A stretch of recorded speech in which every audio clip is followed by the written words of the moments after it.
You, me, or nobody is gonna hit as hard as life. But it ain't about how hard you hit.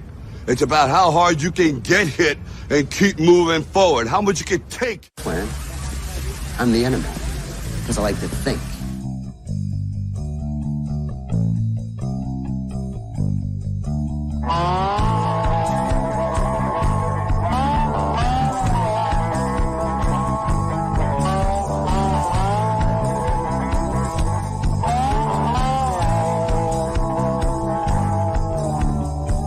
You can travel like a Bobby doll. You can hang out like a biker's mom. You fit in anywhere you go. Bring your own style just to steal the show. You shine it so well with a slow and you stare. Drink with a light, you drink and smoke on your bed. Love by all yourself, you know. You're always involved, you're the star of the show.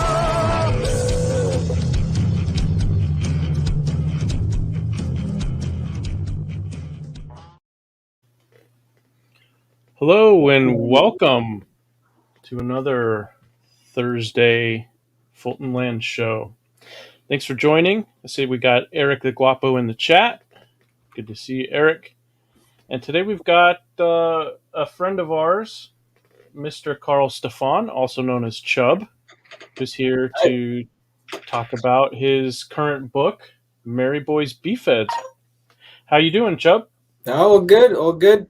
Hope there's no echo. I'm actually streaming from a Mac. It's amazing. My sister left her Mac in my house, and I thought, let's give this thing a go. And it's sounding a hell of a lot better than in my PC. I'm not going to switch permanently. It's just a guilty little pleasure of mine streaming from this Mac now. But anyway, sorry, got derailed. So we're promoting a new comic. So get people interested. If you're usually on a PC, but now you're using a Mac, is that cultural appropriation? Yeah, kind of is. I feel I should be growing a beard and drinking skinny lattes. And We've also got joining us this morning Statistical Zero. Hello, Stato. Good and day, Amanda Stat. B. Good to see Amanda. you. And Amanda. So, excuse me. We've got an interesting situation here where in your first campaign, we had, I'm going to go solo for this one. We had Merry Boys issue 1 on what, according to American comic standards, would be an oversized format, which I absolutely love this book. I've always been something of an Anglophile. I've always really enjoyed British culture, and between reading British books and watching British TV and film, I thought this was fantastic for a lot of different reasons. You don't have to be into Brit Lit or watch Downton Abbey to enjoy this book. As a matter of fact, it might even be better if you don't. This is very irreverent but very intelligent writing and artwork that's in these books. So we had issues 1 and 2 of Merry Boys, but then you decided this time to go with an anthology format. Yeah, it's weird. I kind of drew 2 optional covers for it. Then I thought eventually, I really want both of them to be covers. And then I just decided, okay, well, if I can do 2 comics on the same campaign, I can say I've done 2 comics and not just 1. Yeah. Very good. Self-deception going on there. The printing costs are higher, which is the self-own. Because you had to do a plate change to do the second cover. Yeah. So, and it's shipping costs and all sort of thing. And the other thing is, I thought it was really clever in overprinting, but now it counts for sets. So now you can't just sell 1. It'll have to be sold in 2. So you'll be stuck with an uneven amount of comics at the end of the day, no matter what. The best of circumstances. So, but that doesn't mean I won't do 2 comics or things in future again. I just like it. I like it like that because I've done 1 graphic novel with a publisher.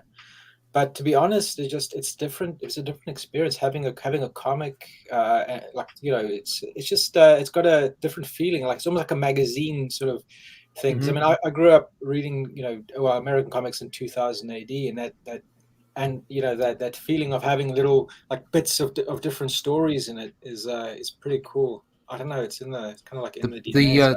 The thing felt like a cross between Mad Magazine and 2000 AD. It was it was really cool. It's a wonderful couple of comics. I love them. Thank you very much. Really appreciate that. Those are the things that's it. That's like Mad Magazine in 2000 AD were big when I was growing up. So I literally just took those things, put them together, and crap this up. Periodically, people will do a show where they talk about their favorite comics of the year, and mine for 2020 was Merry Boys, and I expected I would enjoy it based on what I saw from the campaign and hearing you on different shows, but it was everything I hoped for and then some. So very enjoyable. And I definitely have been looking forward to the follow-up. So what was the thinking behind changing format a little bit and going with a single book in anthology format? Because the thing is, I had loads of little ideas that were quite snappy and punchy, and I had to find a place for them before I launch into a longer story.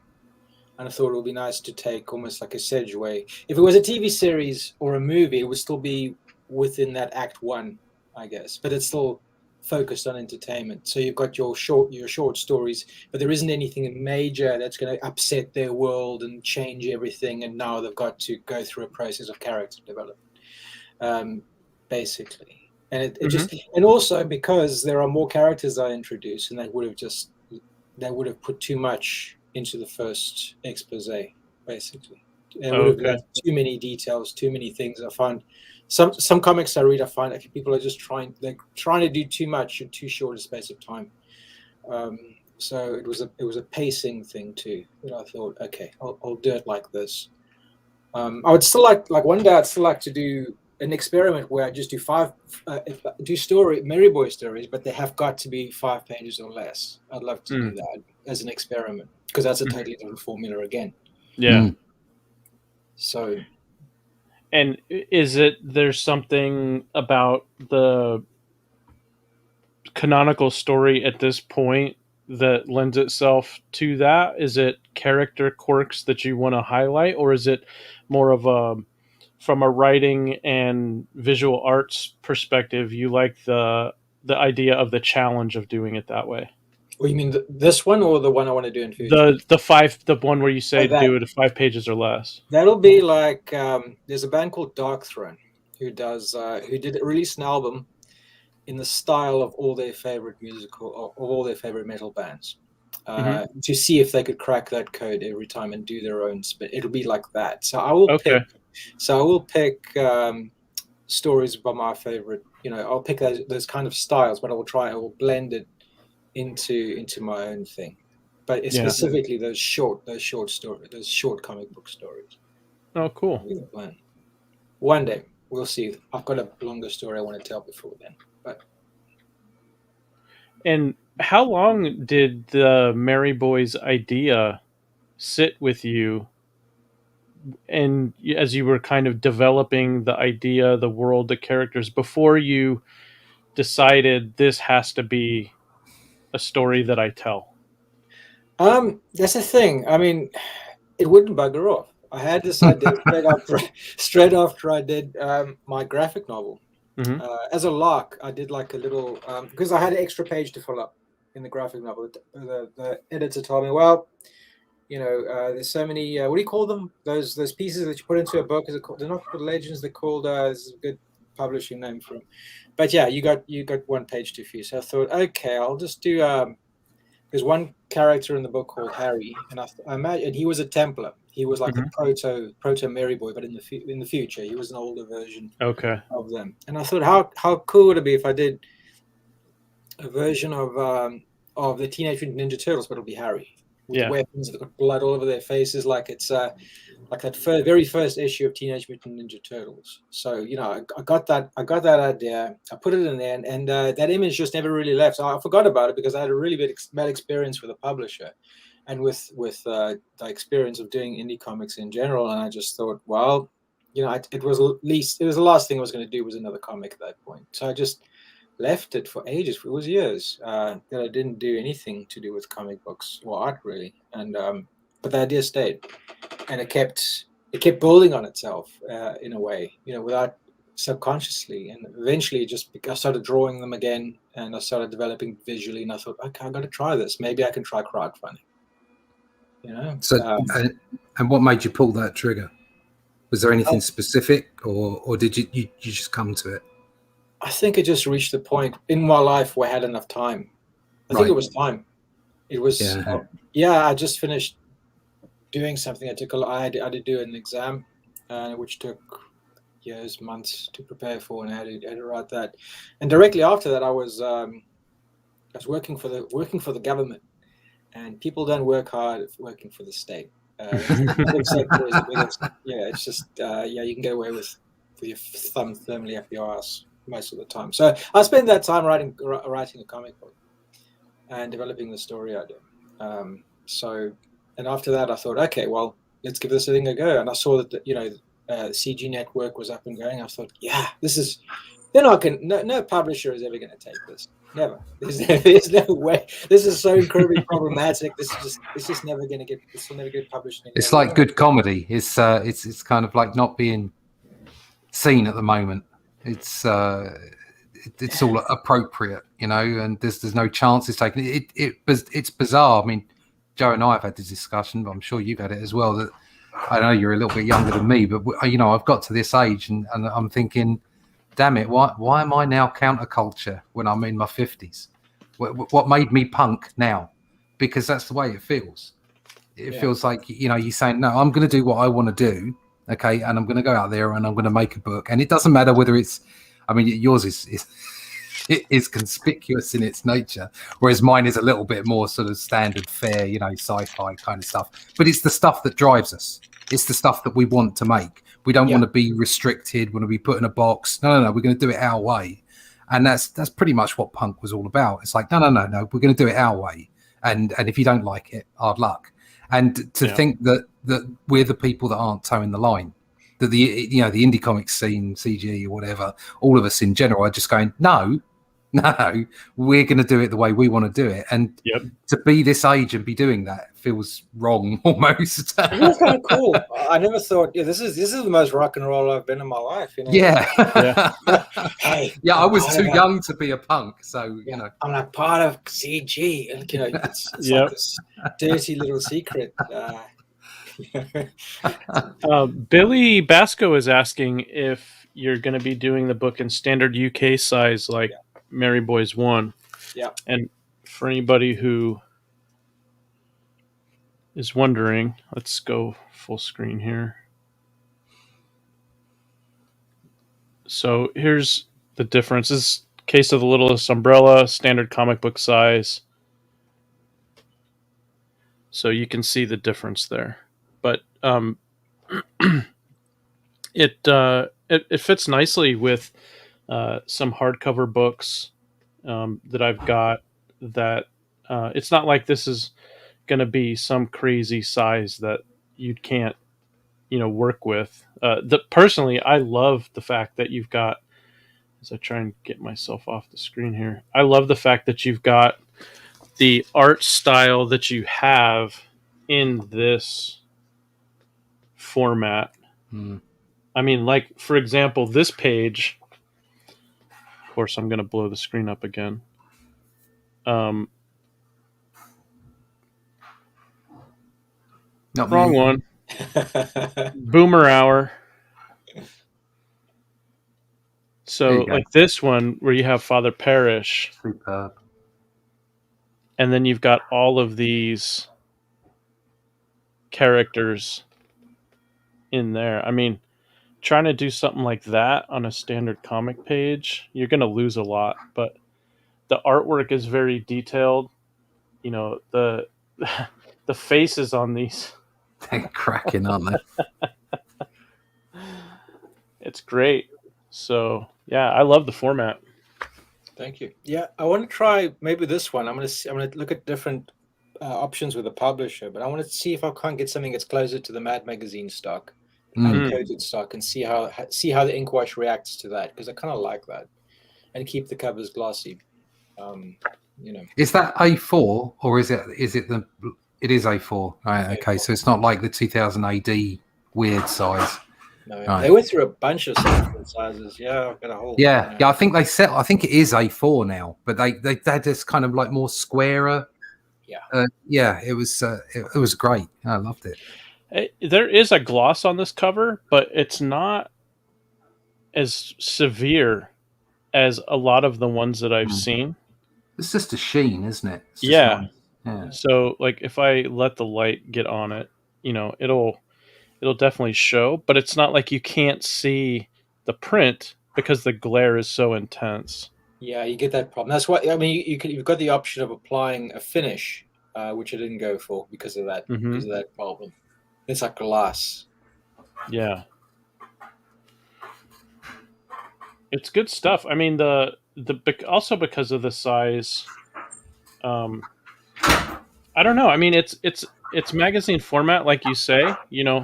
There's definitely flex to it, but I felt like I didn't have to be as tender with this as with the smaller books that I've had, the single issues that I bought.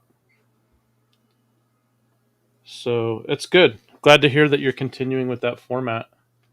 Yes, thanks. Well, Mixam's done a good job. I think that's like the go-to one for most. Like, obviously, you guys have got Mixam too. I've heard some. I think Michael was saying about Mixam, he'd had a hard time with them. And as far as UK Mixam is concerned, so if we're just being UK centric, I had a great time with them, and I know you did. And I've heard of other people doing that. So I think it's just that Mixam is an international company, and it obviously has various centres around the world to do its printing, and some are better than others. Audience participation and experience may vary. Yeah, from everyone I've talked to in doing my research, it seems like the UK people have the best track record as far as Mixam is concerned. Some of their satellite offices in the US, Australia, etc. It's a lot more hit and miss. I'd certainly had a great time with them, and obviously Married Boys as well. Karl did. Well, let's take a look at the campaign, shall we? Should we start off with a video? Sure. Yeah. This well, before we start, I just want to say, 6 a.m. Comics, Mark Murray and Ellie did an amazing track, and I put it on my YouTube channel too. There's a full track, so we only use a minute of it. It was about 2.5 minutes. He just went mad on it. I asked him, Mark, can you do me a like a track? Because he did like this rap review of Merry Boys on his own channel, and I was blown away. But I'm not a hip hop guy at all. It's not really my thing. But I really loved that. And I asked him, hey, can you do it? But can you do it a bit more like Beastie Boys? And he was like, and he went away. And I thought, this isn't going to happen. He's like, and he comes back with the track, and I'm like, okay.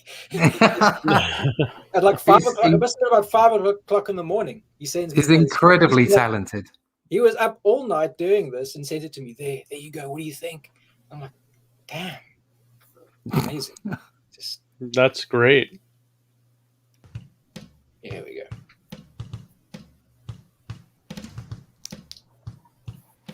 Here we go. Never far from a bloodstained paddle. Heading to the bar with my brothers holding hip to metal. I smell sinners and I swear I'm running out of cheese. But my tolerance is getting weak. Should I flatten them out or should I take a shot? Bottoms up before I pile up some body parts. The devil's in the bottle, so I guzzle from a glass. With every sip, I'm feeling taking out the city's trash. A fitting job for a quad rowdy youngster babies. We cheat to death, it's only fair that we replenish Hades. Or we can pray and repent and let God sort them. I'd rather make them profess and go to war on them. Stop it. Stop it.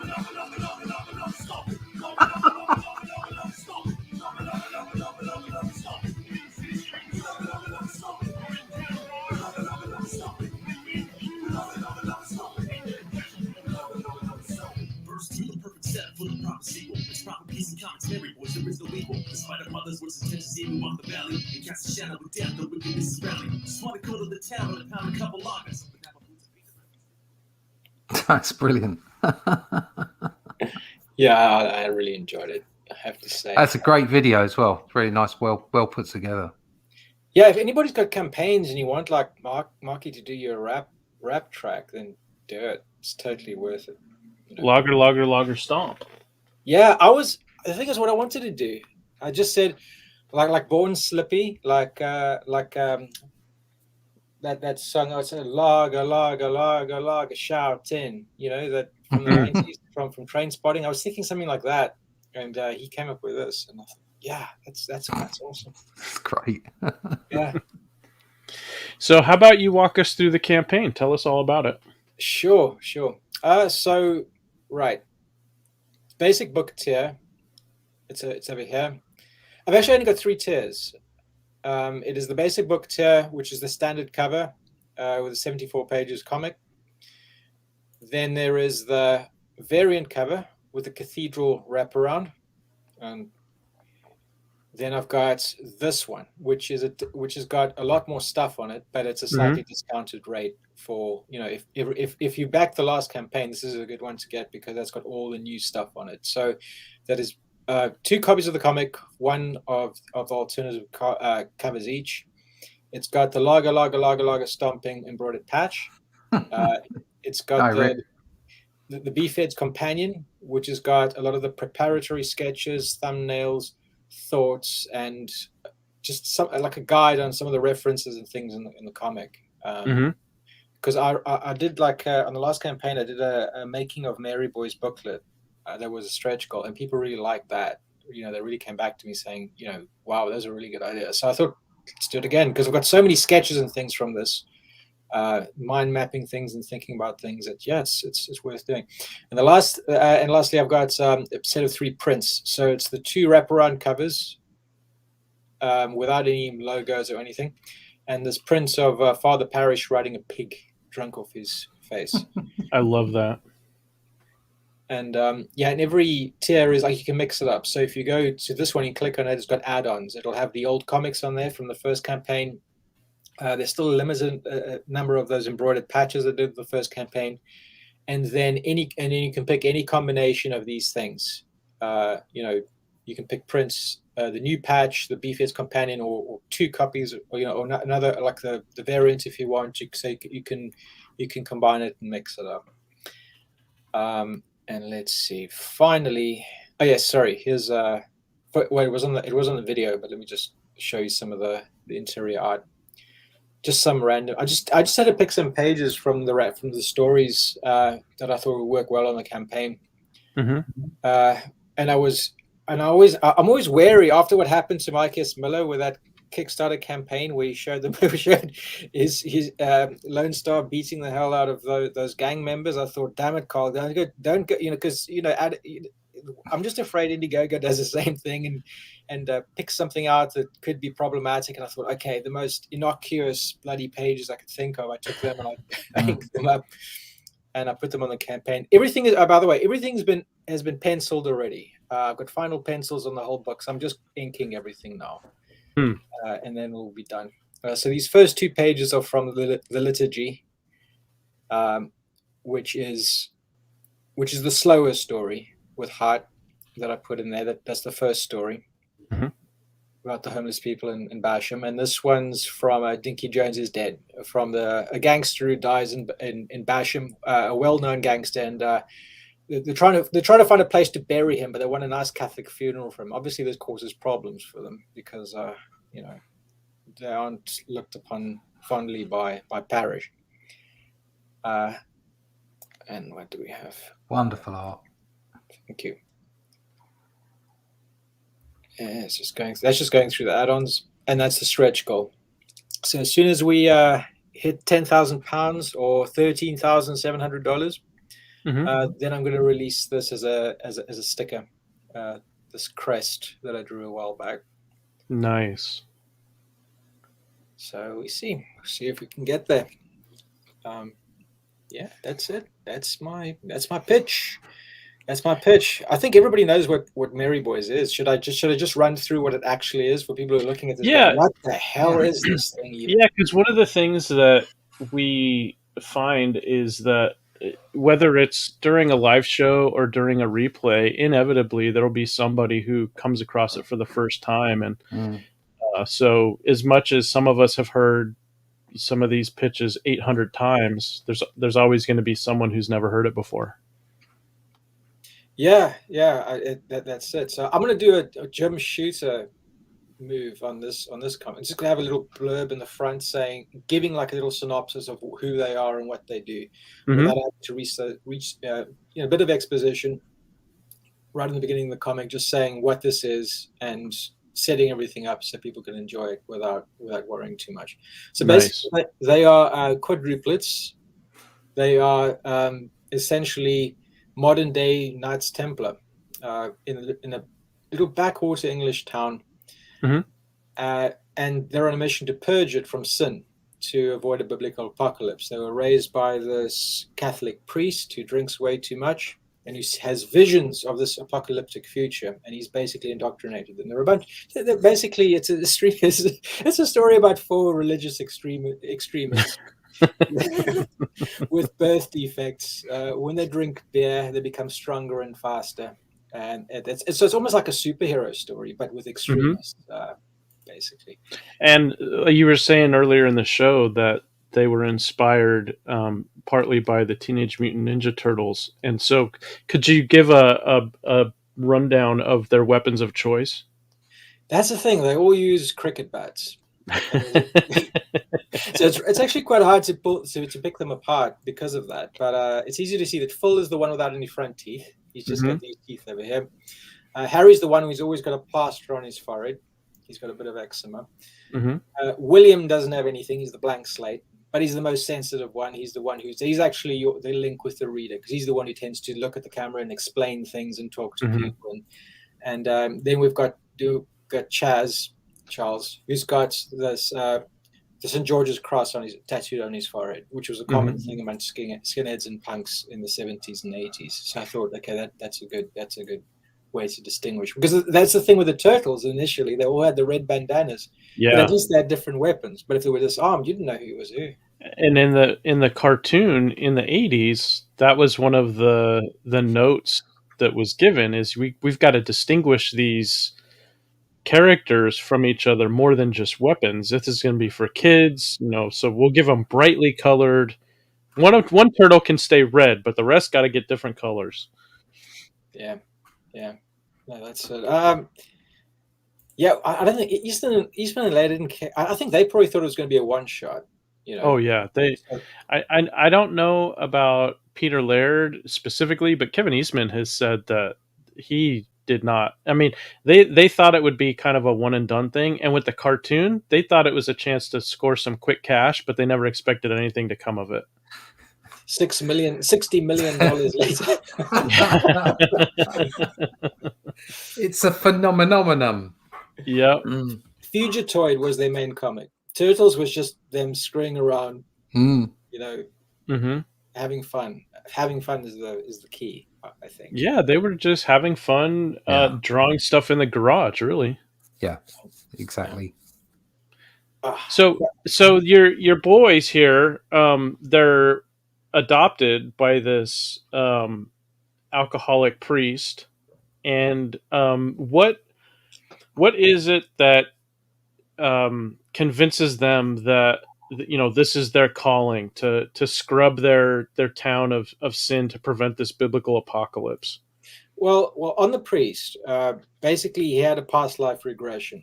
He was stationed in Basham, and when a big corporation, it was a big shopping center chain, started in Basham. I almost said here because it actually relates to a story from my hometown. So all the local businesses, the retail shops went out of business, and the quality of life went down massively. And so there were more robberies, there were more crime, and he got a bullet in his skull from somebody trying to rob the church one night. He had his past life regression, and he woke up with these memories of him being a Knights Templar in a previous life, and he saw these terrible visions of something much worse happening than just crime, like literally, Yeah. devils descending from the sky, the earth opening up, sky turning as sackcloth, and the moon turning as blood, and he basically indoctrinated them. Like ISIS children. As far as conviction is concerned, I don't know. Well, he did rescue them from a dumpster. Mm-hmm. He's been the only father figure they've ever known. And so, I mean, I've read the books, obviously, but for the benefit of people who don't, he raised them essentially to be soldiers, to help him in his mission, right? That's it. And I touch on later on down. I touch on the implications of that. Okay. Much further down the line, because obviously that's not the way to raise children, right? And it doesn't make for a good relationship, a good family structure. Mm-hmm. But it's a common story. Because kids are impressionable, they will go along with the people they trust, and they will embrace it to a large degree. Especially when you're a teenager, you're just this. I don't know. You're very malleable. You're very passionate about whatever you set your mind on, and it could be anything. Yeah. So, but I don't want to reveal too much. But we'll get to that. Sure.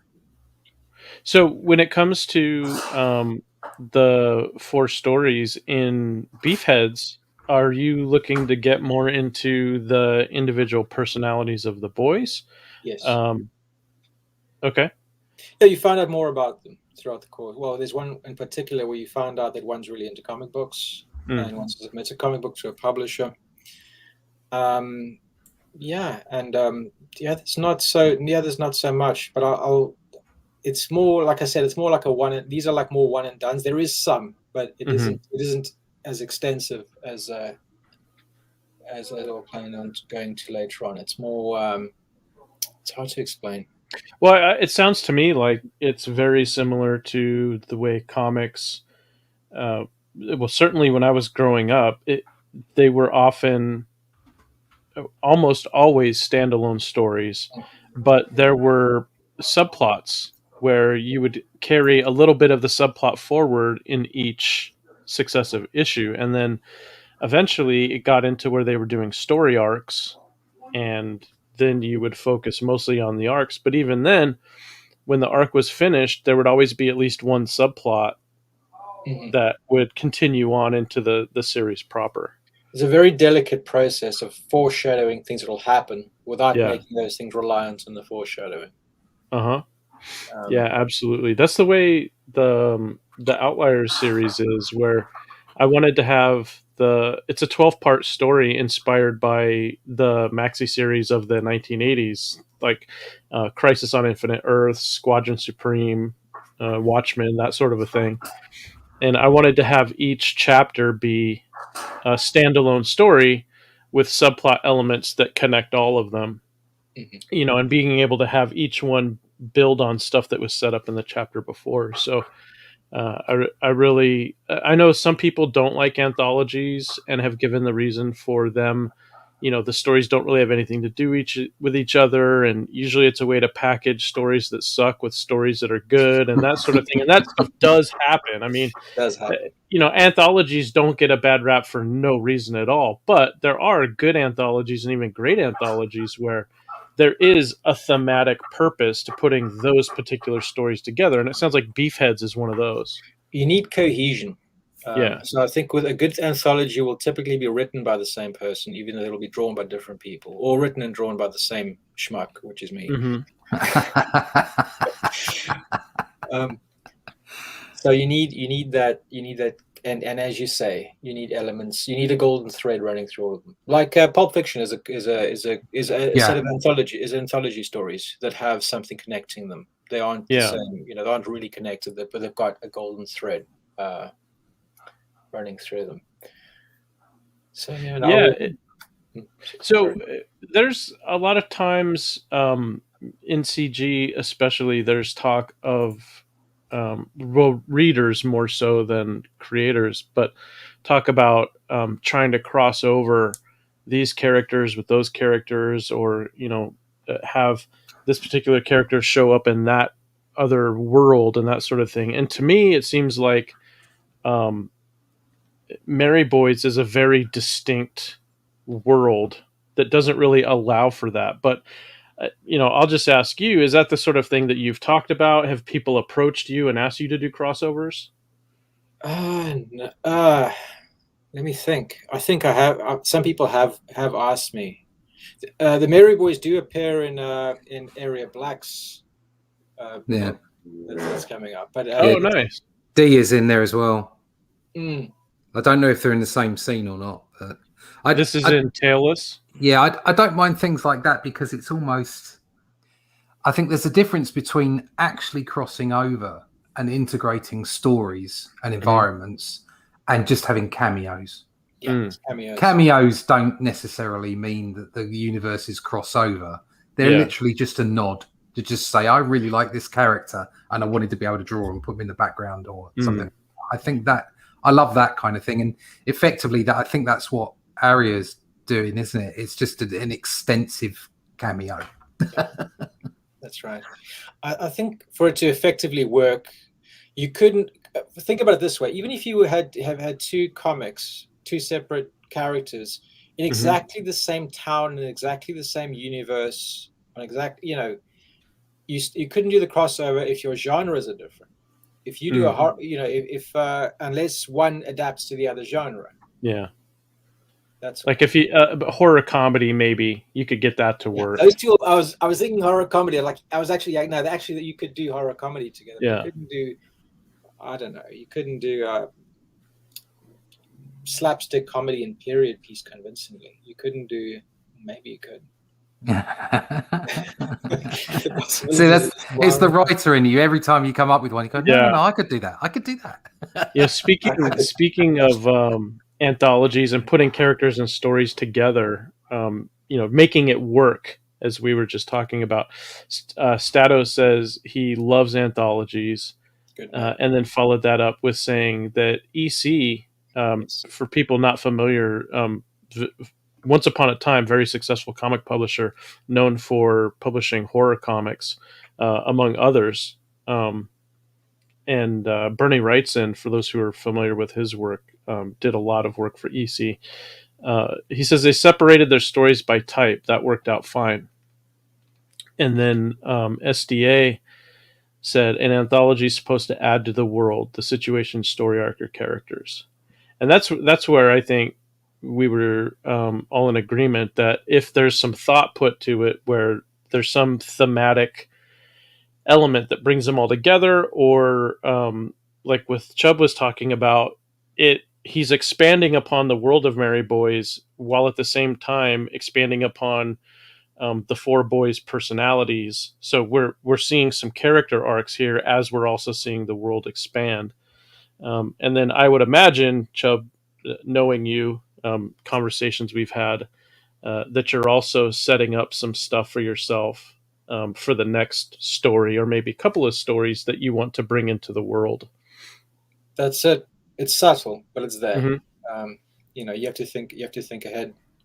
It's almost like farming, where you've got to plant seeds while thinking ahead of, I got to prepare the soil and then get the seeds in there at a certain time, and then give a certain amount of attention and work so that they'll grow and properly. And it's all about not big. It's not about jarring the reader. It's almost like and I think this is also applies to the whole crossover thing. You have to suspend disbelief. Yeah, that's the main thing. And the problem with crossovers, like it's like this. Having Superman and Batman in the same universe makes no sense to me at all. And how they could be on the same team of superheroes makes absolutely no sense to me whatsoever. Those are two worlds that are too far apart, yet people do them. And that's but I can't enjoy it for that sort of reason. So if you're going to be doing a crossover, they've got to be on the same wavelength and follow roughly the same rules to be compatible. to be able to, so that the reader isn't jarred, and the reader doesn't ask too many questions. It gets taken out of the story for that, for that reason. Yeah, that's the thing. But yeah. with Batman and Superman, people want to make money, right? So what's going to be cool? Batman and Superman in the same book? Yeah, let's do it. But it doesn't make any sense. You shut up. Sit down. And then if you do it, if you keep doing it long enough, and you can keep readers around long enough, then eventually you get a new generation of readers where they just grew up knowing that, right? So you could have kids who grew up reading the Justice League, where Superman and Batman and Wonder Woman and Flash and Green Lantern, they're all on the same team, and it all just makes sense when you're a kid. And then maybe you keep reading it, maybe you don't. But ideally, all of us really want to be around long enough, producing stories that are entertaining enough that we can build a readership, build a following, and then we'll have people who are invested into the characters, and then the world in general that's being built. Because I mean, I know as a reader of Merry Boys, I want to see where the boys go from here. I want to see where Father Parrish goes from here. And like you were hinting at, you get this alcoholic priest who may or may not have actually been a Templar knight in a previous life. The ramifications of either, maybe he was, maybe he wasn't, neither one of them are really good as far as I can tell.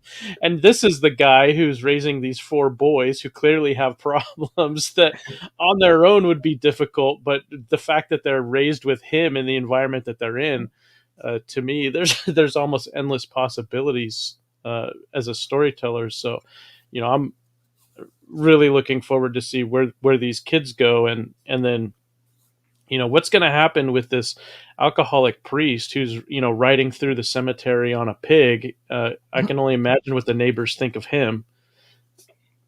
That's it. It's small town England. We see some weird shit. Wales is even worse.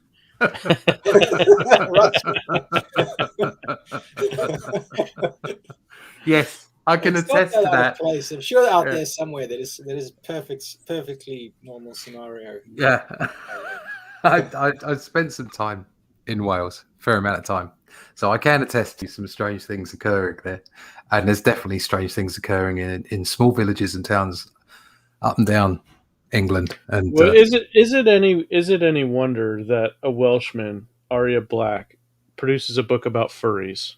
Yeah, no, it's not. No. Johnny Rando doesn't want America left out. He says we have alcoholic priests in America too. Yeah. You probably invented them. I think we might have the Irish invented. Oh, there you go. Yeah, the Irish probably invented them. Bless them. Ireland had priests long before America did. Yeah, north or south. So, Chubb, as far as the campaign is concerned, what's the plan? Is it 30 days, 60 days, in demand, no in demand? Shh. Oh. But it's going to be extended. Okay. I'll make sure I don't tell anyone it's going to be extended. It's a weird thing. It's everybody, except for John Malin. Mm-hmm. Everybody extends their campaigns because you can. But the reason you don't choose 60 days before is because there's an algorithm in Indiegogo and there's more promotion. Just the algorithm just promotes your project more. Right. So you have to wait and just. Yeah. I noticed you started with a low target as well, which I did this time to try and it's you've got to be transparent and out there. It's to try and get the algorithms to put that up closer up to the top. Not so you can play some silly game, but so that you can actually get to people that maybe didn't see your campaign the first time round. You want more eyes on it. And if that means you have to play the algorithms a little bit, then so be it. Yeah. There is a certain appeal in setting a financial goal, and you kind of battle to get it. People go, oh damn, it's only £100 short of hitting his goal. Damn, where's my wallet? I gotta help. Mm-hmm. I gotta help. There this is guy. that. He looks like a nice guy. He looks like a solid dude, and there's that. But at the same time, you want basically want the computer to think that okay, so this has been funded 5 or 10 times more than its goal. It must be good. It must be great. Yeah, Yeah, it's exactly. amazing. Yeah. Well, I still need the same target as I did last time. In fact, I need the same target more than I needed it the first time round because I'm actually paying other people to do work on it. So I have to get the same target as the first one in order to make it work. But I took that chance to try and get it further up. I'm getting close, so you know, it's all right. I'm sure everybody will turn up eventually. It's just like what was I going to say? I forgot what I was going to say.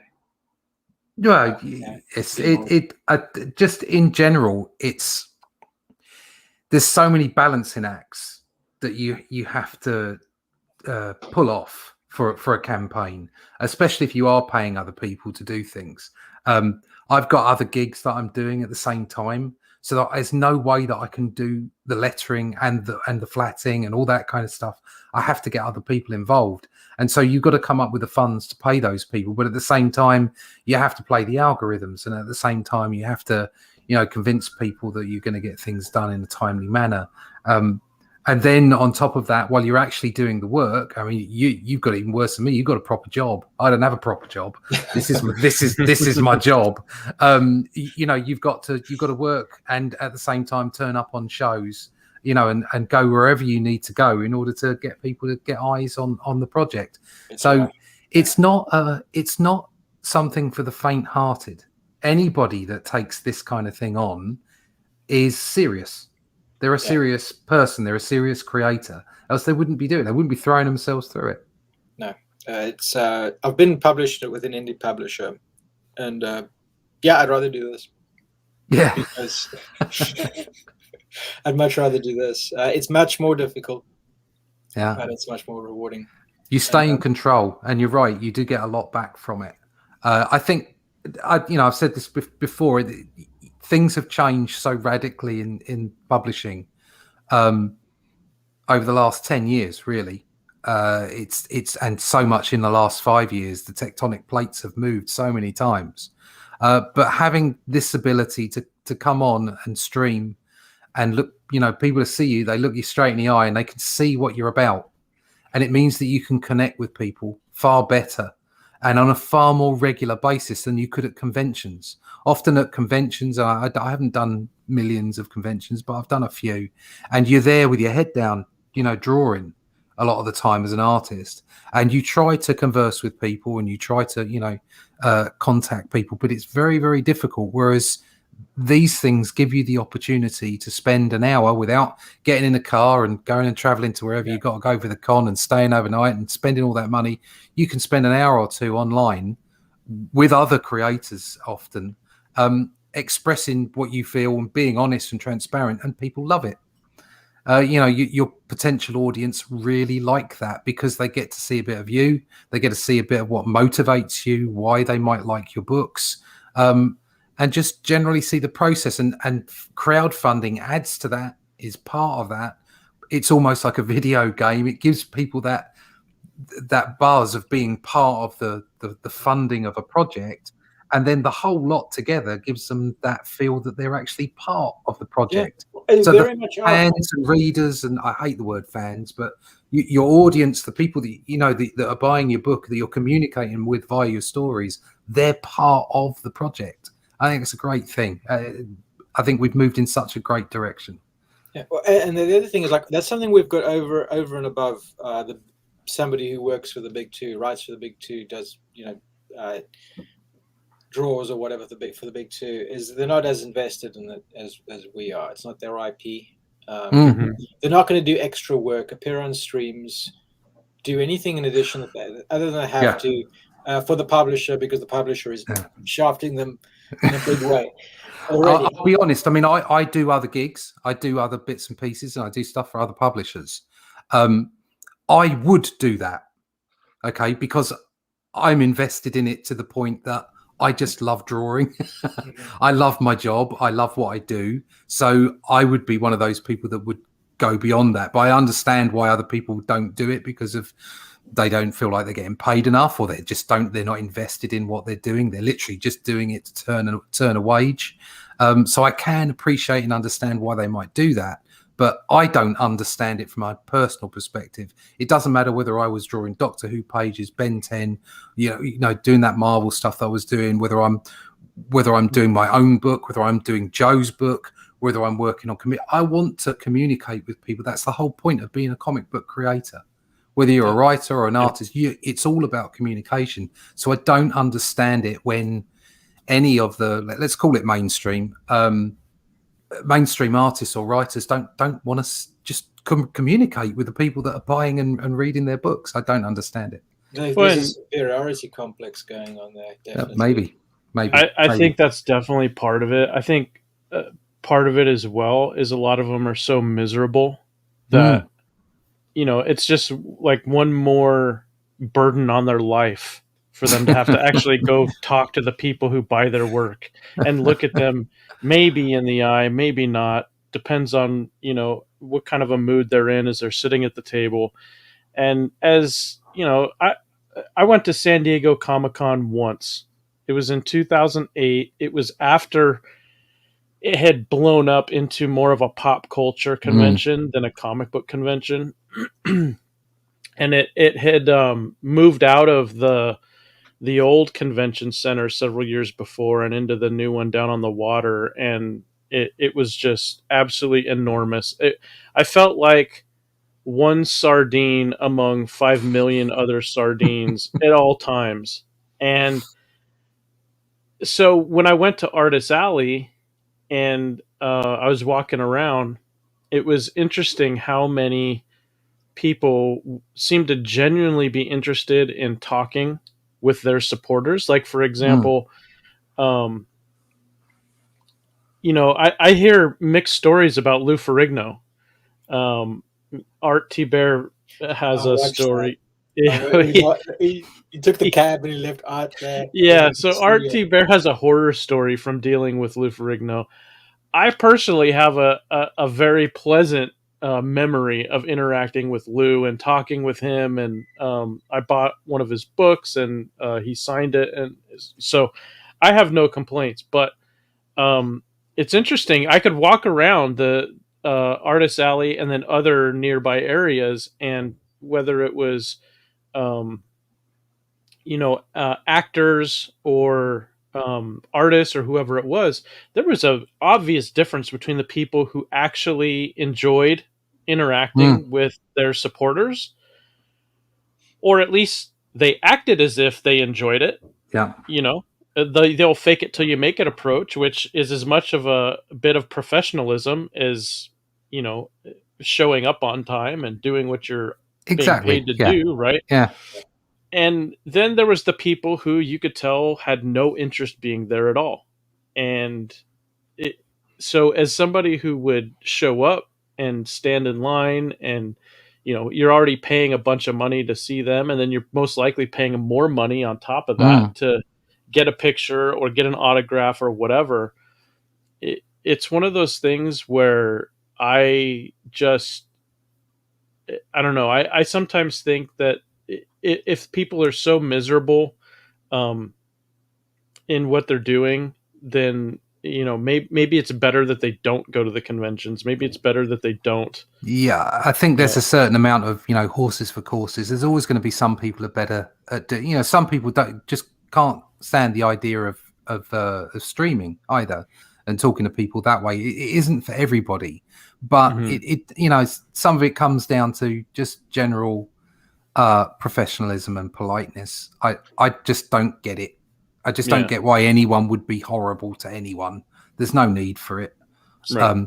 Just walk off, walk away. If you, I mean, it's like going on with Twitter, for instance. A lot of people have horror stories about Twitter. I don't get into fights on Twitter. Same here. I just put my art up, and if I see other people's art or another project that I like from wherever, I go, oh, that's nice. I'll share that. Look at this. Okay. Other than that, don't want to know. I don't get involved in arguments because for most reason, I don't have the damn time. Yeah. I barely have time to interact with the people that I want to interact with and share and put my art up and other people's art and what have you. I barely have time for that. let alone having a constant argument with someone on a social media platform. Anybody's got that kind of time. It's a waste. Yeah. It's not just that. It's just that you don't realize, or you do realize, once you've had it can, if a bad interaction with the creator can taint your perception of that creator's work forever. Yeah. Forever and ever and ever, and they will never ever support you again, and they will tell all their friends this is what happened. Like my wife, actually, she's got I think it might be a first edition signed copy of The Witcher, signed by the author, that she got at Padcon, which is like this big, tiny comic book convention in Poland. And he was such an incredible dick to her that she completely lost interest in Wow. and every time the story gets brought up, she will say, do you know what happened to me and what a asshole he was to me? I thought to myself, shit, don't ever be that guy. No, don't. I mean, yeah, I try very hard to keep art and artist separated. So there are people that have been very loud on Twitter that I love their art, and I just I try desperately to just ignore what they say and ignore the fact that they're being idiots. But I think if it was a personal situation, like you're saying with your wife, if somebody literally was abusive to me, I don't know that I could let that pass. Yeah. Okay. They have different opinions to me. They have different views, even if they're being abusive to other people. It's like, okay, fine, I'll just ignore it. Blah, blah, blah. It's just noise in the background. I can kind of try and get past that. But as soon as it becomes personal like that, it's like they say, don't ever meet your heroes because you're most likely to be disappointed by it. Yeah. I had classic books on my to buy list that I just crossed off the list after, nonsense involving Mark Waid, Kurt Busiek. I mean, just go down the line of so many pros that, whether they were, let's say committing infractions of the law in the case of some, or whether they're just acting like a jackass repeatedly, to the point where I just can't get that out of my head anymore.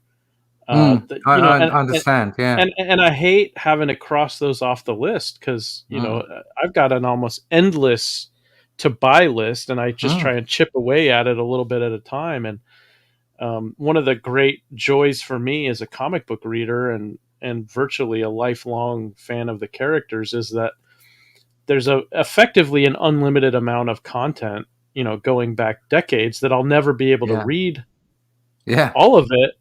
But the joy is in discovering each little new part that I was never able to get to before, and now I get to read it. And so I don't know. I think that bringing it back to the Beefheads campaign, I really enjoy being around people, both as a customer, a reader, a buyer, and then in the last several years as a creator who's gotten my name on a few credits pages, and I've got more in the works.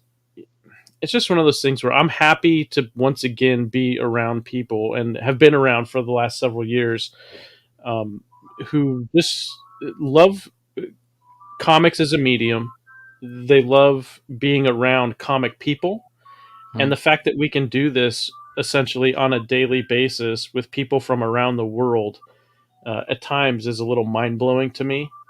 But most of the time, I just feel like I'm back in the old comic shop, back in the old days, just hanging out with people who have this common thing that they all love. And it doesn't matter that we've got different personalities and different lifestyles and all of that. The fact is, we all love stories, we all love comics, and so that's enough. That's it. It's the big unifier, I mean, it's when we stop doing that. So that's when trouble starts sneaking in. You know what? I set my alarm and it's gone off, and I need to go put it to them. Can you give me Go ahead. SDA is saying it's for you. It's for you. Nice. So that's pretty much it as far as the main part of the show is concerned. I did want to give one update with regard to Outliers. We had a change on the production team. Ink Spots is no longer on the project as the colorist. Basically, what happened was that on very good terms and by mutual decision, we both agreed that it was best that we find another colorist, because when I hired him, it was quite a while ago, and circumstances both for him and for me were very different at that time. And then since then, the last several months have been very chaotic for both of us. And so when we were meeting on this last weekend, we just kind of both realized at the same time that the way that the production deadlines are now, after everything that's happened the last several months, he wasn't going to be able to meet the deadlines. And so he suggested, and I agreed, that it would be best that we try and get another colorist. So I am still happy to say that the some other artwork that Ink Spots was going to do, in addition to coloring the interiors, he still definitely is interested in doing, and I definitely still want him to do it. So we will be looking forward to that. But right after I finished meeting with Ink Spots, I reached out to another colorist. Oh, excuse me, plumbers are working on the house. Gas, is it? Gas plumbing. They might be done. Of course, they wait to the part of the show that only I can give this update. But anyway, so I reached out to another colorist immediately and had a meeting a few days ago that went very, very well. And we're this week is all about doing some color tests. And I should have some results over this coming weekend I can review. And if things go well, then I hope to be able to announce the new colorist fairly soon, maybe within a week or two. We'll see how things go. Mm-hmm. But I've announced several times that the new launch date for the Outliers campaign, after dealing with COVID and pneumonia and all that, the new launch date is like March, April. And we're still holding to that. So the change in colorist will not affect that. Russ, was there something you wanted me to show? If you just, obviously my campaign is up. Oh, you have a campaign. Yes, I have a campaign. Okay. Yes, Great. My Why don't you tell campaign the is people up. about it? Only Death Could Save Us, book 2. Thank you very much to everybody. We've had, I've had a good response to start off. 83 backers. That's fantastic. It's phenomenal start. Oh, there we go. And as I've told everybody, if you were a backer of the first book, there's a free print if you come in for the second book. Preston Acevedo, and first 200 get an Ink Spots print free as well. So there are plenty on available. And then once we get to 200 backers, I'll start putting the 6 a.m. comic stuff up, and there's some lovely bits and pieces there. Awesome. Yeah, I backed the first one, and I you. need to get back onto the second one as well. It's quality work, Silver Age goodness. So get Thank on you. that. Yeah, get on that project. It's I'm thoroughly enjoying myself with it, and but I've got loads to do. But yes, it will be in. There are issues at the moment with paper stocks. Mm-hmm. So just a note to everybody: just if you are going to get a book printed, go check with the stocks. As far as I'm aware, the UK for smaller runs, the kind of runs that you and I would be doing, is fine. But just check it out. Be forewarned is prepared. Oh, we're running out of paper too. Yeah. Everywhere, global paper crisis at the moment, and it's not toilet paper either. It's like printing paper. Apparently, in America, so I think this is correct. Some of it's actually down to the fact it's still sitting in ships in ports. Yep, and it's not being transported anywhere. So it's a Brexit thing. I mean, you guys. No, it's not a Brexit thing. Nothing to do with Brexit. No, it's actually on a global scale at this point. And one of the problems, as Russ was saying, in America, this is what happens when you get a one world economy. One bad thing happens and everybody else feels it. And so basically, real quick, if the plumbers would stop, I'm trying to tell a story. So real quick, there's a microchip shortage for long haul trucks in the U.S. And because there's a chip shortage, which the chips are made in China, so we can't get those chips from China into the U.S. to go into the trucks. Trucks can't stay on the road. If trucks can't stay on the road, they can't haul things like paper. If the trucks can't pick up the paper, then container ships start piling up off the coast of Los Angeles or New York City or whatever, and then we don't have paper at the printers to get our books printed. But from Europe's perspective, in the UK, it's we don't have drivers for those lorries. We just don't have the drivers. It's don't for God's sake, nobody put on your conspiracy hats because it doesn't sound great. It's just a massive coincidence. Like a massive coincidence. Massive. Build back better. That's what you need to do. We don't have drivers. We don't have petrol. We don't have chips. Oh, we've got plenty of chips. There's some down the shop down the road. It's fine. Yeah, I can walk there. I don't have to drive, thankfully. I had a bog roll though. Mate, time to use your hand. Well, I understand there might be plenty of comics somewhere that's on that note, that's our show for today. Thank you so much to Russ, to Chubb, and to everyone in the chat. Thank you for joining us today. We know that you could be doing anything else, but you chose to spend your time here, and we greatly appreciate it. Yeah.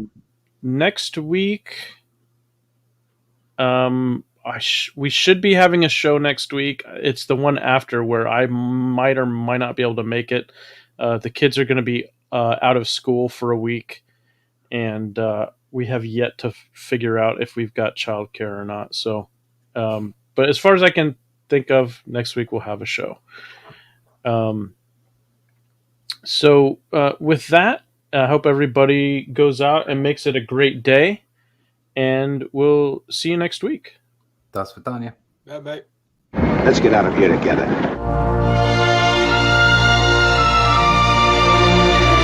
After all, tomorrow is another day. What a woman.